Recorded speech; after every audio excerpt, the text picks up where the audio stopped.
நண்பர்கள் அனைவருக்கும் வணக்கம். இன்னைக்கு நம்ம இந்த வீடியோல தமிழகத்தில் ரேஷன் அட்டைதாரர்களுக்கு பொங்கல் பரிசு தொடர்பாக புதிய தகவல் ஒன்று வெளியாகி இருக்கு. ஸோ அதை பத்தி தான் இப்ப நம்ம பார்க்க போறோம்.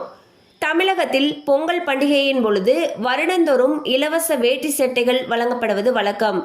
அதாவது ரேஷன் கடைகள் மூலமாக இலவச வேஷ்டி சட்டைகள் ரேஷன் அட்டைதாரர்களுக்கு வழங்கப்படும். அந்த வகையில் 2025ஆம் ஆண்டு ஜனவரி மாதம் பொங்கல் பண்டிகையை முன்னிட்டு இலவச வேட்டி சேலை திட்டத்திற்காக தமிழக அரசு நிதி ஒதுக்கி அரசாணை வெளியிட்டுள்ளது.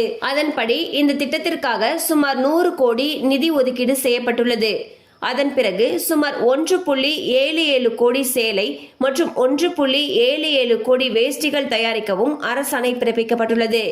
அதன் பிறகு பயனாளிகளுக்கு வேட்டி சேலைகள் கிடைப்பதை உறுதி செய்ய விரல் ரேகை பதிவு செய்வது கட்டாயம் என்றும் அறிவுறுத்தப்பட்டுள்ளது. இந்த வேட்டி சேலைகளை குறிப்பிட்ட காலக்கெடுவுக்குள் தயாரித்து வழங்க வேண்டும் என்றும் உத்தரவு பிறப்பிக்கப்பட்டுள்ளது. மேலும் இலவச வேஷ்டி சேலைகள் வழங்கும் நடைமுறையை கண்காணிக்க வருவாய்த்துறை முதன்மை செயலாளர் தலைமையில் ஒரு குழு அமைக்கப்பட்டுள்ளது. ஸோ பாத்தீங்கன்னா வரக்கூடிய பொங்கல் பண்டிகைக்கு இலவச வேஷ்டி சேலைகளை ரேஷன் அட்டைதாரர்களுக்கு கொடுக்கறதுக்காக 100 கோடி ரூபாய் நிதி ஒதுக்கீடு செய்யப்பட்டிருக்கு. அண்ட் வேட்டி சேலைகளை தயாரிக்கக்கூடிய பணிகள் மிக தீவிரமாகவும் நடந்து வருகின்றன. கண்டிப்பா இந்த அப்டேட் உங்களுக்கு பயனுள்ளதா இருந்திருக்கும் நம்புறோம். மேலும் இது போல அப்டேட்ஸ் உங்களை உடனே ரீச் ஆகணும்னு நினைச்சீங்கன்னா நம்ம சேனலோட தொடர்ந்து இணைந்திருங்கள். தேங்க்யூ ஃபார் வாட்சிங்.